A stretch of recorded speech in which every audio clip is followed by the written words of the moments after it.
नमस्कार दोस्तों, आज के अंक में आपका स्वागत है। दोस्तों, आज के अंक में हम फिर से किसान आंदोलन पर ही चर्चा करेंगे। आज किसान आंदोलन के राजनीतिक और आर्थिक जो पहलू हैं उस पर हम विस्तार से चर्चा करेंगे। दोस्तों, आइए पहले हम इसके राजनीतिक पहलू पर चर्चा करते हैं, क्योंकि राजनीतिक पहलू आम लोगों को कुछ ज्यादा ही पसंद आता है और आंकड़ों का खेल सामान्यतः लोग सुनना नहीं चाहते हैं। तो आंकड़ों का खेल जो है इस आंदोलन के पीछे, उसकी चर्चा हम इस वीडियो के दूसरे भाग में करेंगे। पहले भाग में हम जो इस आंदोलन के राजनीतिक जो पहलू है उस पर हम चर्चा करेंगे। दोस्तों, आप सबको पता है कि ये आंदोलन जो है ये एक राज्य तक इस बार सीमित है। इस राज्य तक सीमित होने का अर्थ ये है कि इस आंदोलन में मुख्य रूप से इक्का दुक्का लोगों को छोड़ करके, इक्का दुक्का छुटभैया नेताओं को छोड़ करके, जो मुख्य रूप से जो लोग इस आंदोलन में इससे इस बार जुड़े हुए हैं वो पंजाब से आते हैं। और पंजाब जो है हमेशा से ही वो बॉर्डर स्टेट है और हमेशा ही वहां पे पिछले करीब 40-50 साल से कुछ न कुछ अलगाववादी आंदोलन, कभी किसान आंदोलन, कभी निहंगों का आंदोलन, किसी न किसी विषय पे वहां हमेशा ही आंदोलन होते रहा है। और चूंकि वो बॉर्डर स्टेट है, इसलिए केंद्र सरकार के लिए और पूरे देश के लिए भी वो काफी सेंसिटिव मामला बन जाता है। ये सिर्फ किसान आंदोलन की बात नहीं, वहां पे कोई भी आंदोलन होता है तो उसमें कुछ जो पृथकतावादी शक्तियां वो अपने आप जुड़ जाती है और वो जो है खालिस्तान की बात करेगा, कनाडा की बात करेगा और दिन दुनिया की वो बातें करेगा। इस आंदोलन के साथ भी वो हो रहा है।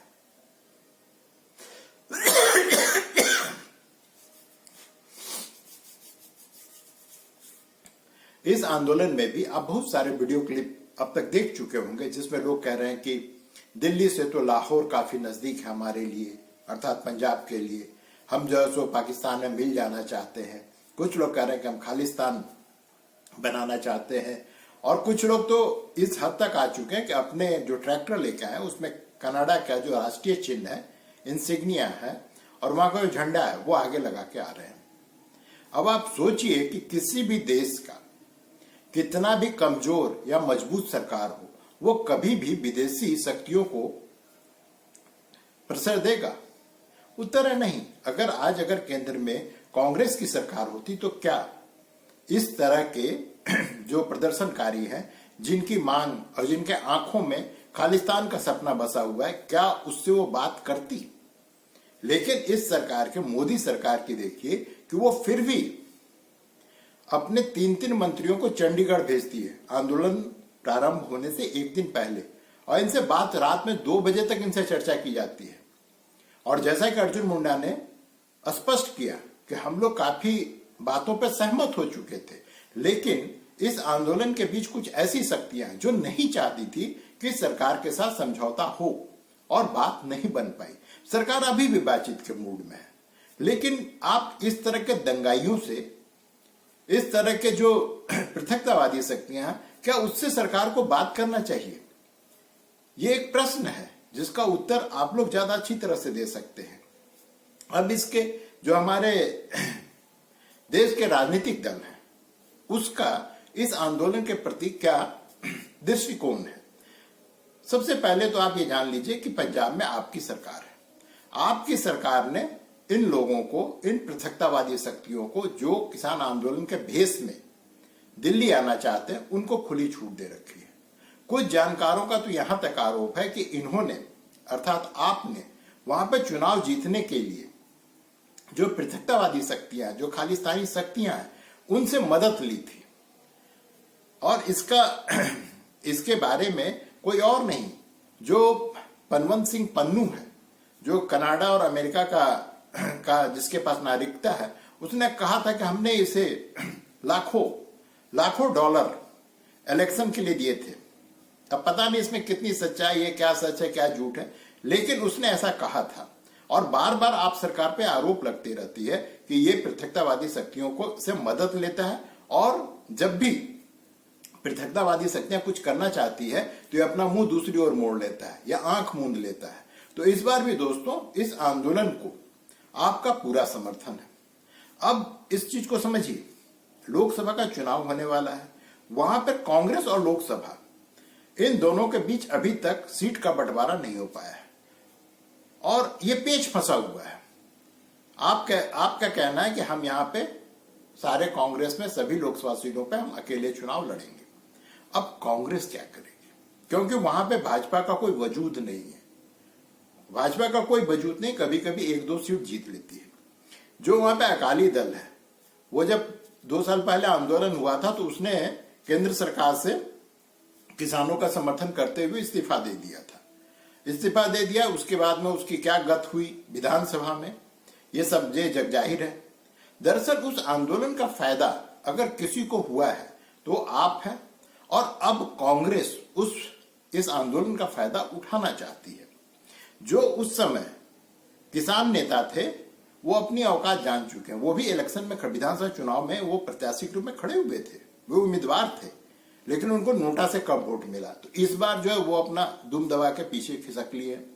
तो अब वहां पे इस आंदोलन का श्रेय किसको मिले या इससे फायदा किसको मिले, इसमें होड़ लगी हुई है आप और कांग्रेस के बीच। इस जो मैं बात कह रहा हूं कि इन दोनों पार्टियों के बीच में श्रेय लेने का होड़ लगा हुआ है, इसको आप इस बात से समझिए। अभी राहुल गांधी की न्याय यात्रा चल रही है और वो जो है झारखंड में पहले चरण की जो न्याय यात्रा थी उसको समाप्त करके दिल्ली गए हुए हैं। और लोगों का कहना था कि वो कुछ अपने पारिवारिक कार्यों से बीच में यात्रा को छोड़ गए, लेकिन वास्तविकता ये कि आज जो है सोनिया गांधी, उनकी माता जी जो है, उन्होंने राज्यसभा के लिए नामांकन जो है राजस्थान से किया है। तो स्वाभाविक है कि पुत्र हैं और साथ में प्रियंका जो इनकी बहन है और सोनिया गांधी की पुत्री है, ये दोनों जो है भाई बहन उनके नामांकन में शामिल होने के लिए जयपुर गए हुए थे। लेकिन जो कांग्रेस झारखंड का प्रदेश अध्यक्ष है राजेश ठाकुर, उन्होंने स्पष्ट किया कि यहां पर दूसरे चरण की जो यात्रा है उसको सस्पेंड कर दिया गया, अर्थात यात्रा झारखंड में कमोबेश समाप्त हो चुका है। अब इन्होंने ये कहा है कि हम दिल्ली एनसीआर में किसानों के समर्थन में अब हम यात्रा करेंगे। ये राहुल गांधी का कहना है, जो कांग्रेस और काफी समाचार पत्रों में भी आज छपा है कि अब जो यात्रा होगी, एक तो वेस्टर्न यूपी का जो यात्रा था उसको 5 दिन पहले ही उसकी अवधि कम कर दी गई थी। अब जो है ये किसानों के साथ में यात्रा करेंगे। प्रश्न उठता है कि क्या राहुल गांधी, ये जो दंगाई हैं, जो पृथकतावादी शक्तियां हैं, इनके साथ में कदम से कदम मिलाकर आंदोलन करेंगे? दोस्तों, आपको याद होगा 1984 में तत्कालीन प्रधानमंत्री इंदिरा गांधी की हत्या किसने की थी, ये जग जाहिर है। ये सबको पता है कि उसके पीछे कौन सी शक्तियां थी। और जो राहुल गांधी हैं उन्हीं के पोते हैं, इन्हीं के पोते हैं। हालांकि यह भी सत्य है कि जिन शक्तियों ने इनकी हत्या की थी उनको उससे पहले प्रोत्साहित भी इंदिरा गांधी और उनकी पार्टी कांग्रेस करती रही थी। अब क्या फिर से इतिहास अपने को दोहराने जा रहा है? क्योंकि जो शक्तियां, या मैं खुल के कहूं, लोग छुपा छुपा करके बात करते हैं कि जो खालिस्तानी है, क्या उसके साथ कंधा से कंधा मिलाकर राहुल गांधी चलने को तैयार हैं? और वो भी किस लिए? सिर्फ इसलिए कि वहां पर पंजाब में इनको कुछ सीट मिल जाए, क्योंकि हरियाणा का किसान इस बार इस आंदोलन में शामिल नहीं है। पश्चिम उत्तर प्रदेश का जो पूरा का पूरा किसान है वो इसमें शामिल नहीं है। और बहुत बड़े संख्या में पिछली बार जब ये आंदोलन हुआ था तो 500 से ज्यादा किसान संगठन उस आंदोलन में शामिल था। इस बार सिर्फ दो किसान संगठन इस आंदोलन में शामिल है। आप इसी से समझ सकते हैं कि इस बार का आंदोलन कुछ सीमित संस्थाओं, कुछ सीमित प्रदेश के लोग और खालिस्तानी सपनों के साथ में ये प्रारंभ हुआ है। ये किसी से छुपी हुई नहीं है। और जो किसान संगठन के नेता, उनको भी ये बात पता है, इसलिए वो कन्नी काट रहे हैं, क्योंकि उनको पता है कि इस तरह के आंदोलन को बढ़ावा देने का अंजाम क्या होगा। अब प्रश्न उठता है कि राहुल गांधी फिर इनके साथ जाने को तैयार क्यों हो रहे हैं? क्योंकि वो डेस्परेट हैं, वो फ्रस्ट्रेटेड हैं। और ये कहने में कतई कोई संकोच मुझे नहीं है कि ये एक ऐसा नेता का निर्णय है जो सब कुछ गंवा चुका है। ममता बनर्जी के शब्दों में कहें तो उन्होंने कांग्रेस को कहा कि इस बार इसको 40 सीट नहीं मिलेगी। ये लड़ाई वजूद अपने अस्तित्व को बचाने का है जो राहुल गांधी लड़ रहे हैं। देखते हैं आने वाले समय में क्या होता है। अब इस आंदोलन के दूसरे पहलू, आर्थिक पहलू में मैं बात करूंगा। ये सारा जो है, इसके साथ में तो कुछल्ले के रूप में बहुत सारी मांगे रखी गई हैं, लेकिन जो मुख्य मांग है वो है कि आप एमएसपी को लीगलाइज कर दीजिए। कोई भी सरकार, कांग्रेस भी 2011 में कह चुकी है कि अव्यावहारिक मांग है, ये अव्यावहारिक मांग है, इसको कभी स्वीकार नहीं किया जा सकता है। क्यों? आइए आंकड़ों के माध्यम से समझते हैं दोस्तों। अभी प्रत्येक वर्ष जो भारत सरकार है वो करीब 45 लाख करोड़ पूरे देश में, चाहे वो रक्षा हो, रोड हो, पीडीएस हो, मैंने हर चीज के लिए ये सरकार 45 लाख करोड़ रुपया खर्च करती है। अब अगर एमएसपी जो इनकी मांग है कि इसको लीगलाइज कर दिया जाए, इसका मतलब होगा कि आपको अर्थात केंद्र सरकार को हर वर्ष 40 लाख करोड़ रुपया खर्च करना पड़ेगा सारे जो ये अनाज उपजावेंगे उसको खरीदने के लिए। अब बताइए कि इन किसानों की मांग को मान करके जो देश विकसित भारत का सपना देख रहा है वो सब कुछ छोड़ दे, वो अपने रक्षा पे खर्च ना करे, रोड ना बनवावे, अस्पताल ना बनवावे, लोगों की शिक्षा की व्यवस्था ना करे, सब कुछ छोड़ दे। क्यों? क्योंकि इन किसानों का एमएसपी अगर आपने तय कर लिया है तो इनसे आप फसल खरीदिए। अभी वर्तमान में 10 लाख करोड़ का फसल हर वर्ष सरकार खरीदती है। अब अगर इसको चौगुना कर दिया जाए तो क्या होगा इस देश का, इस देश की अर्थव्यवस्था का क्या होगा? चूंकि भारत बहुत तेजी से आर्थिक रूप से प्रगति कर रहा है, अनुमान है कि 2-3 वर्षों के अंदर हम जैसे विश्व की तीसरी बड़ी अर्थव्यवस्था बन जाएंगे। तो अब इसको कैसे, अब ये आप सोचिए कि जो आदमी उसमें पहले से बना हुआ है वो चाहेगा कि भारत इस क्लब में ऊपर का टॉप 3 में शामिल हो। आप देखिए दोस्तों कि जितना इस आंदोलन को कवरेज हमारा देसी मीडिया नहीं दे रहा, उससे ज्यादा विदेशी मीडिया दे रहा है, क्योंकि वो हर हाल में भारत की अर्थव्यवस्था को डिस्टर्ब करना चाहता है, बर्बाद करना चाहता है। और ये सब मोहरे हैं, ये जो दंगाई किसान आंदोलन के नाम पे दिल्ली चलो का नारा दे रहे हैं, ये सब के सब मोहरे हैं उस बहुत बड़े जो इंटरनेशनल गेम है उसका सिर्फ और सिर्फ मोहरा है। ये लोग सिर्फ और सिर्फ मोहरा है। इसका एक और पहलू भी, आर्थिक पहलू, कि मान लीजिए दोस्तों कि सरकार इसको मान ले तो होगा क्या? जिन अनाजों पर सरकार एमएसपी तय कर देगी, किसान उसको छोड़ करके दूसरा अनाज क्यों उपजावेगा? वो तो उसी अनाज को उपजावेगा जिससे उसको सीधे सीधे नकदी हासिल होगा। तो होगा क्या? अभी पंजाब में जो वहां का जमीनी जो वाटर लेवल है, जो ग्राउंड वाटर लेवल है, वो हर वर्ष माने वो वर्स्ट स्थिति में पहुंच चुका है। क्यों? पंजाब कभी भी स्वतंत्रता के समय तक धान का उत्पादक राज्य नहीं रहा था, लेकिन अभी ये पैसे कमाने के लिए जमीन से, धरती माता से पानी खींच कर धान की खेती करते हैं, क्योंकि इससे इनको पैसा कमाए, चाहे भाड़ में जाए, देश भाड़ में जाए, प्रदेश भाड़ में जाए, इनका खुद का जमीन बर्बाद हो जाए, लेकिन ये कर रहे हैं। सरकार बहुत दिनों से उस राज्य में जो सब इस तरह से प्रभावित, जैसे महाराष्ट्र, वहां पे कपास की खेती होती है, तो इन सब जगहों के जो फसल हैं उसको डाइवर्सिफाई करना चाह रही है। इसका मतलब होता है कि आप उन फसलों को उपजाइए जिसमें पानी कम लगे, या फिर उन फसलों को उपजाइए जिससे कि पृथ्वी की जो धरती की उर्वरा शक्ति वो बढ़ सके। ये सब के सब खत्म हो जाएगा, सबके सब खत्म हो जाएगा। और मान लीजिए सरकार इनसे सारी अनाज खरीद ले तो करेगी क्या? ये तो आंदोलनकारी ये तक कह रहे हैं कि तुम जो वर्ल्ड ट्रेड ऑर्गेनाइजेशन है WTO उससे बाहर निकल आओ। अब ये चंद दंगाई जो भारत के किस ऑर्गेनाइजेशन से किस तरह के संबंध होंगे और वो तय करने की ये बात कर रहे हैं। और जो हमारे देश की राजनीतिक पार्टियां हैं, ये दुर्भाग्य इस देश का कि वो उसको बढ़ावा दे रहे हैं। अब इसका एक और पहलू भी है दोस्तों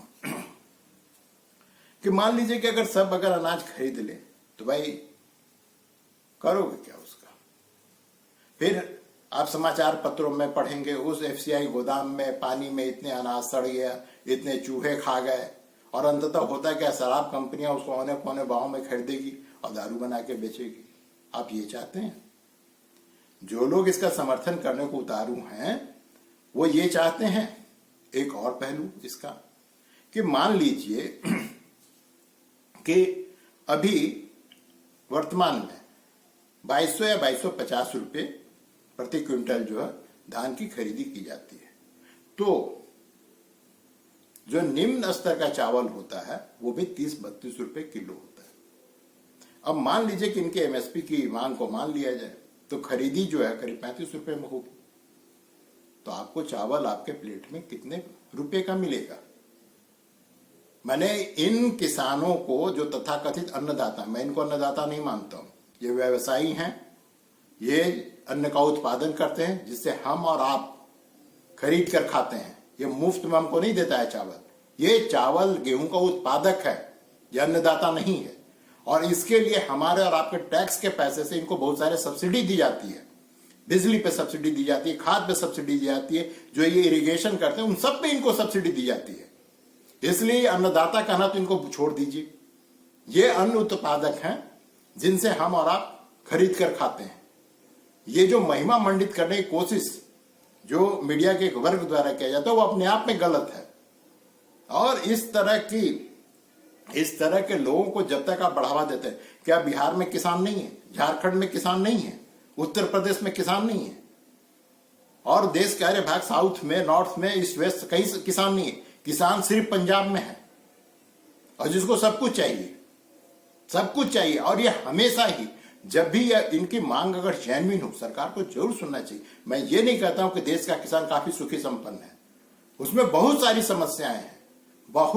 समस्याएं हैं जिनको वाकई एड्रेस करने की जरूरत है। लेकिन इसका ये मतलब नहीं है कि आप जो है सो जब चाहे मन करे ट्रैक्टर उठाए, ट्रैक्टर को जो है सो शकल बना दें टैंक और जेट की और लेकर के पहुंच जाए भांगड़ा करते हुए। जैसे ये देश में हुआ, ये जो है सो कोई मंच है, रंगमंच है, इस पे आके खेलने के लिए मन कर सब चले आए। इसको कतई बर्दाश्त नहीं किया सकता। आपको दोस्तों याद होगा 15 अगस्त के दिन इन लोगों ने क्या किया था लाल किला पर। हमारे दिल्ली के पुलिस जो सुरक्षा कर्मी थे उनको जान बचाकर भागना पड़ा था। ये सब तलवार लहराते हुए और लाल किला पर चढ़ गए, जो हमारे देश का नाक है, हमारे मान सम्मान का प्रतीक है। जब उसको अपवित्र करने में इसको 1 मिनट नहीं लगा इन लोगों को, तो आप क्या उम्मीद करते हैं कि इसको आपके देश की, हमारी और आपकी किसी की चिंता है? इसको अपने आप की भी चिंता नहीं। ये नशेड़ी हैं, फ्रस्ट्रेटेड हैं, और ये वो लोग हैं जो अपना जमीन, घर द्वार सब बेच करके कनाडा जाने का दिन भर ख्वाब देखते हैं, और जो बचे हुए नशेड़ी वो दिन भर खालिस्तान का ख्वाब देखते हैं। इसलिए सरकार को इनके जो, मैं ये नहीं कहता हूं कि आप बातचीत के सारे लिंक तोड़ दीजिए, लेकिन सिर्फ उन लोगों से बात करना चाहिए और सिर्फ उन मुद्दों पर, उन मांगों पर बात करना चाहिए जो जेन्युइन है। और नहीं तो इनको इनका रास्ता जो हरियाणा में शंभू बॉर्डर पर पुलिस दिखा रही, इनकी दम तक तुड़ाई होनी चाहिए। इनको उठा के जेल में डालिए, इनको 6 महीना तक जेल से बाहर नहीं निकलने दीजिए, ये वहीं सड़े, जिससे इस तरह की शक्तियों को सबक मिले। और अभी देखिए, अगर ये आंदोलन कुछ दिन और चलेगा, आप देख लीजिएगा दोस्तों, लिख कर रख लीजिए, कितने सारे इच्छाधारी जो आंदोलन जीवी हैं जो आपको हर आंदोलन में दिखाई देंगे, वो वहां पहुंच जाएंगे और वो फिर इनकी मांग को जो है लपेट करके नए नए रैपर में आपके सामने पेश करते रहेंगे। तो देखते हैं दोस्तों क्या होता है। राहुल गांधी भी शामिल हो रहे हैं, भूल गए कि उनकी दादी की हत्या किसने की थी। और ये कांग्रेस का पुराना इतिहास है। राजीव गांधी इनके जो पिता थे, उसकी हत्या एलटीटी ही नहीं की थी, उसके संबंध किस राजनीतिक दल से, ये सबको पता है, ये सबको पता है, कोई ढकी छुपी बात नहीं है। लेकिन कांग्रेस है कि मानती नहीं। धन्यवाद दोस्तों, आज के लिए बस इतना ही। मिलते हैं फिर अगले अंक में, तब तक के लिए नमस्कार, जय हिंद।